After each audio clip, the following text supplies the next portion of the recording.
Bueno, ¿cómo están? Mi nombre es Fernando Besone, soy médico veterinario. Me encuentro integrando el grupo de Sanidad Animal y en esta oportunidad les vamos a traer una charla que está referida a qué enfermedades circulan en nuestras granjas y por ahí poder ver si nos da el tiempo tirar algunos tips en la correcta toma y remisión de muestras.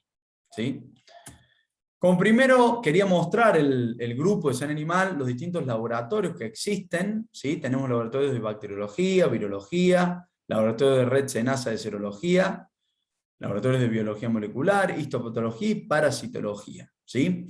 En cuanto a los recursos humanos que existen, tenemos 7 profesionales somos y 2 técnicos auxiliares que están capacitados justamente para llevar a cabo el diagnóstico integral de las enfermedades que afectan a los cerdos.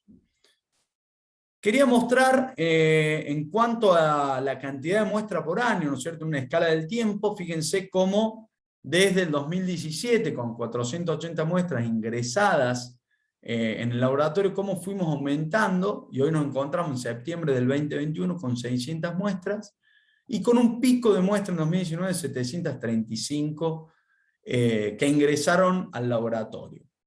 Cabe aclarar que acá no están contabilizadas las muestras que entraron para serología, ¿sí? Que son muchas al tener, ¿no es cierto?, un laboratorio de red SENASA para justamente el diagnóstico de enfermedad de Oyeski y brucelosis como enfermedad de denuncia obligatoria. Si nos ponemos en detenimiento en cuanto al diagnóstico por sistemas, podemos observar que en estos 4 años, ¿sí?, 2016, 17, 18, 19, vemos que sobresale sobre todo el diagnóstico del complejo respiratorio porcino, con más del 50%, ¿sí? Y en los otros sistemas, como el sistémico y por ahí el reproductivo, también está repartido de igual parte. Pero notamos que en el año 2020 y 2021 esto fue cambiando, ¿sí? Bajando justamente el diagnóstico en cuanto al complejo respiratorio y por ahí agrandando un poquito el número, en porcentaje, a otros sistemas como justamente afecciones que afectan al sistema, a enfermedades más sistémicas, perdón, y a digestivas. Entonces, bueno, esto nos hace ver que justamente el diagnóstico integral que estamos llevando a cabo nos sirve justamente para, por ahí, un diagnóstico más definitivo de la cuestión. Si vamos en cuanto a la dinámica de casos y muestras que ingresan en el laboratorio, podemos decir y podemos ver que aproximadamente pasamos del 2017 de 1,7 casos por semana a un 2021 de 2,5 casos por semana. ¿Sí? Esto también se debe, o se puede deber, al ingreso, ¿no es cierto?, que existen en el laboratorio de distintas, por ahí, entre los distintos laboratorios, ¿sí? Ya sea bacteriológico, virológico, ¿sí? Entonces, bueno, esto también nos ayuda a entender por ahí la integridad del diagnóstico que venimos hablando. En cuanto, si dividimos en categorías, ¿sí?, en las granjas porcinas, claramente notamos que en todos los años sobresale el ingreso de muestras de la categoría recría, que después vamos a ver a continuación, que se debe también a las mayores afecciones que por ahí se encuentran en las distintas granjas de hoy en día en Argentina. ¿Sí? Si observamos las distintas fotos que les voy a presentar, en este caso vemos por ahí afecciones tanto de la cavidad torácica, cavidad digestiva, pero sobresale, ¿no es cierto?, el depósito de fibrina en casi toda la foto, el depósito de líquido, ¿sí?, tanto fíjense en las articulaciones, en la cavidad abdominal, en la cavidad torácica, ¿sí? Vemos diferentes afecciones, pero con un predominio del depósito de fibrina. En este caso, podemos observar las distintas, por ahí, lesiones a nivel pulmonar, ¿sí?, ya sea por ahí distribución craneal, diafragmática, por ahí, en este caso, por ahí una distribución más generalizada de la cuestión. En este caso se observó también hay depósitos de fibrina, ¿sí? son fotos por ahí que nos ayudan, o son fotos que nos encontramos el día a día en las granjas, o por ejemplo en inspecciones de frigoríficos. También, si vamos por ahí al complejo digestivo, es importante detallar, ¿no es cierto? Fíjense los colores de estas diarreas y la consistencia, que es importante a la hora de un diagnóstico, ¿sí? O de un diagnóstico por ahí macroscópico de la cuestión. Fíjense también esta lesión macroscópica en el intestino, ¿sí? Por ahí con pseudomembrana, ¿sí? Fíjense lo hemorrágico que está este intestino. Acá hay depósito, hay, perdón, presencia de parásitos, ¿sí? Entonces, bueno, todo esto nos hace pensar qué tipo de diagnóstico anatomopatológico podemos encontrarnos en la granja, ¿sí? ¿Qué tenemos que saber nosotros, ¿sí? Como sobre todo veterinarios, y qué diagnóstico presuntivo le podemos dar a estas patologías, ¿sí? Entonces, hoy en día sabemos que no podemos enfocarnos en un agente. Tenemos que empezar a hablar de las coasociaciones que existen en las granjas en los diferentes agentes. Entonces, es de ahí que podemos separarnos en complejo respiratorio porcino, complejo digestivo porcino, complejo reproductivo porcino, como citar por ahí las problemáticas más prevalentes que existen hoy en las granjas, ¿sí? También podemos meter las afecciones sistémicas que existen, ¿sí? Como para empezar, podemos empezar a hablar del complejo respiratorio porcino, ¿sí? Y cuáles son los agentes involucrados en esto, ¿sí? Existen virus, existen bacterias, micoplasma. Como para citar, tenemos circovirus porcino tipo 2, virus de influenza, virus de Augeski, ¿sí? De enfermedad Augeski, coronavirus respiratorio, que hoy es muy nombrado. Tenemos también el virus del PIRS, que es el síndrome respiratorio reproductivo porcino, que es exótico en la Argentina, por suerte, como también los virus que pertenecen a lo que es peste porcina clásica, peste porcina africana, que también es exótica en Argentina. Y si vamos a la bacteria micoplasma, tenemos Mycoplasma pneumoniae, ¿sí? Como un agente muy prevalente en distintas granjas, el famoso APP, la Actinobacillus pneumoniae, y así diferentes bacterias, como por ejemplo también la Glasserella parasuis, que antes llamaba Haemophilus parasuis, Streptus suis, Actinobacillus suis, bueno, Salmonella, bueno, tenemos afecciones diversas. Lo que lleva a esto también la generalidad en cuanto al mecanismo de enfermedad respiratoria en el cerdo, la puerta de entrada, como por ahí cualquier otra patología también de otro complejo, es el estrés, el transporte, la alimentación, el ambiente donde se encuentra el cerdo. Esto por ahí afecta a la defensa natural del epitelio, a las funciones celulares, y hacen que justamente beneficie a la puerta de entrada de una infección viral como un agente primario, que nos lleva a infecciones mixtas, ¿sí? Y que eso también puede dar una puerta de entrada a una infección secundaria bacteriana que va a complicar mucho más la patología, ¿sí? No hay que olvidar, y por esto lo detallo, los distintos serotipos o variantes génicas que existen en estos agentes. Como para citar, tenemos variantes génicas de virus de influenza, ¿sí? Que ya es sabido, por eso hay que caracterizar los agentes que encontremos en nuestra granja. Sin ir más lejos, por ejemplo, el APP, el Actinobacillus pneumoniae, sabemos que hoy en día existían 15, ahora existen 18 serotipos, y que cada serotipo no tiene inmunidad cruzada. Esto quiere decir que, por ejemplo, si nosotros estamos vacunando contra el serotipo 1 en nuestra granja, porque sabemos que existía el serotipo 1, y nos llega a ingresar un serotipo 3, la vacuna que estamos utilizando no va a servir, ¿no es cierto?, para este serotipo, ¿sí? Después podemos empezar a hablar de vacunas, qué vacuna existe en Argentina, pero es importante entonces que le queden claro que tenemos que conocer o caracterizar los diferentes agentes que tengamos en nuestra granja. Si pasamos, por ejemplo, a un diagnóstico más macroscópico, sabemos que existen bronconeumonía catarral o supurativa, bronconeumonía fibrinosa, la pneumonias porcina, la neumonía intersticial, neumonía embólica, neumonía granulomatosa, que está detallado, por ejemplo, en esta figura, ¿sí? Que de ahí podemos agruparlo, no voy a entrar en detenimiento porque no tenemos tanto tiempo, pero por ejemplo, si hablamos de neumonía broncointersticial, entra en esto el Mycoplasma pneumoniae y el virus de influenza, ¿sí? Como para mostrar fotos, si hablamos de bronconeumonía fibrinosa, esta por ahí es una bronconeumonía fibrinosa, ¿sí? Donde vemos fibrina y vemos también algo de compromiso neumónico en el pulmón. Ahora, si vamos a hablar de neumonía broncointersticial, podemos también hablar de, como dijimos, micoplasma, ¿sí? O influenza, y vemos esta afección. Y esta es más también de bronconeumonía fibrinosa, donde hay un compromiso ya del pulmón y también un compromiso de la pleura. Cuando hablamos de agentes que están involucrados en el complejo digestivo porcino, podemos hablar de bacterias que afectan el periodo de lactación del lechón. Podemos hablar de Escherichia coli, ¿sí? Como la afección número 1 que podemos encontrar, y que el signo clínico y lesión más macroscópico que uno puede ver es la diarrea amarillenta líquida, ¿sí? Ahora, si hablamos de Clostridium perfringens tipo A, es también una diarrea amarillenta, pero es más pastosa. En cuanto al Clostridium perfringens tipo C, podemos ver una diarrea acuosa, pero es más sanguinolenta. No nos tenemos que olvidar que existe también un Clostridium difficile, ¿sí? Que la afección por ahí es una muerte más súbita.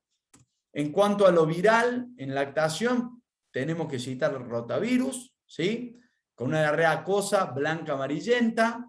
Tenemos que también detallar los coronavirus, ¿sí? La diarrea epidémica porcina con una diarrea más acuosa, con una deshidratación severa, muerte, más del 70, 80, 90% de la camada. Y después vemos también diarrea severa, pero con un signo de vómito, que es raro. Podemos detallar las afecciones causadas por coronavirus, pero con un síndrome de gastroenteritis transmisible. Ahora, en parásitos, tenemos que citar el cisto Isospora subis, ¿sí? Antes llamado como el Isospora subis, que son afecciones por coccidio, ¿sí? Y que van a dar diarreas amarillentas o grisáceas. Ahora, si vamos al periodo de desarrollo o terminación, tenemos también Escherichia coli, ¿sí? Que pueden dar desde diarreas a edema, síntoma nervioso, pero afecciones que más sabemos ver en terminación, ¿sí?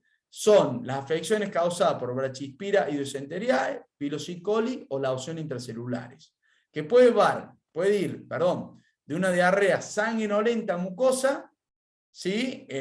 O una diarrea mucosa acuosa, sin sangre, que afecta el intestino grueso, hasta diarreas pastosas con sangre, ¿no es cierto?, con pérdida de peso, que es una afección más del intestino delgado, el ilion, que es causada por la Lawsonia intracelular, ¿sí?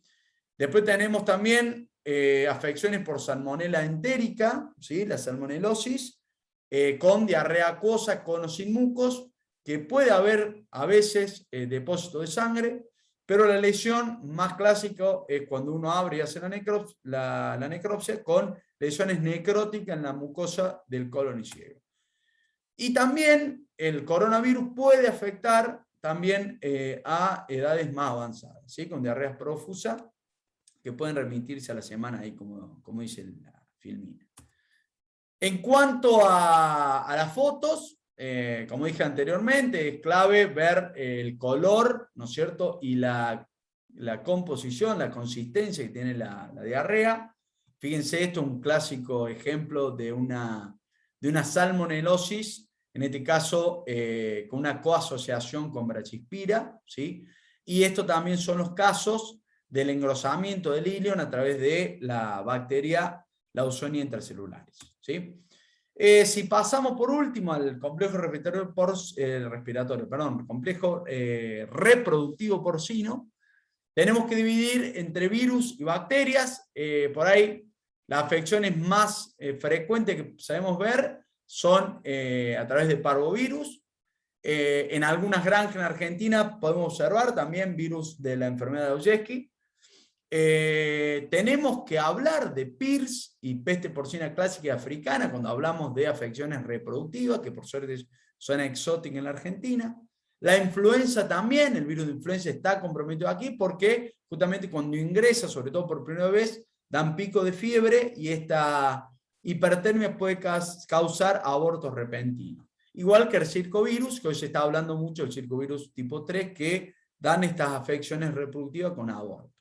En cuanto a las bacterias, podemos citar lo que es brucelosis, leptospiras, también tenemos infecciones ascendentes, ¿sí? A través de Escherichia coli, Strep suis, estáfilos, ¿sí? Clamidias, micoplasmas, ericipelas también tenemos, salmonela, bueno, todas estas bacterias también están comprometidas. ¿Qué vamos a ver en la granja o qué nos van a llamar a nosotros como veterinarios? Justamente que vamos a ver momias, vamos a ver abortos frescos, podemos ver los microabortos, ¿sí? Todo esto son justamente el llamado de atención que hace pensar que tenemos alguna afección reproductiva en la granja, como también las repeticiones regulares e irregulares si es que hay registros en las granjas.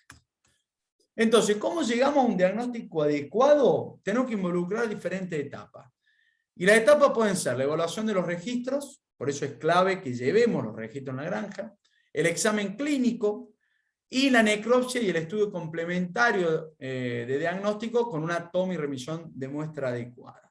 Necesitamos entonces laboratorios diagnósticos que en la Argentina existen y están capacitados para llevar a cabo un diagnóstico integral de la cuestión. La responsabilidad nuestra de decidir qué muestra vamos a enviar, qué muestra vamos a solicitar. Una parte importante que les lleva, ¿no es cierto?, a los veterinarios es la interpretación de los resultados.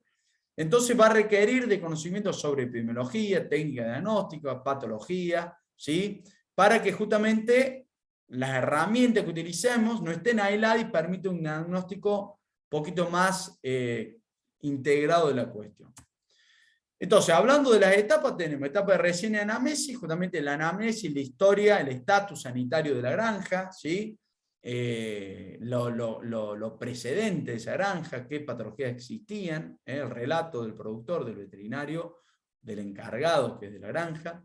Una etapa de examen clínico, como decimos nosotros, el H al bisturí, porque no tenemos que abocarnos al cerdo únicamente, sabemos que el cerdo es una especie que tenemos que evaluar poblacionalmente, no es un perro, un gato, un caballo, ¿sí? Entonces tenemos que justamente abocarnos a una buena recorrida de la granja, cómo empezamos esa recorrida, cómo hacemos la inspección, cómo prevenimos, ojo con la bioseguridad de la granja, no llevar nosotros como veterinarios por ahí afección a distintas etapas.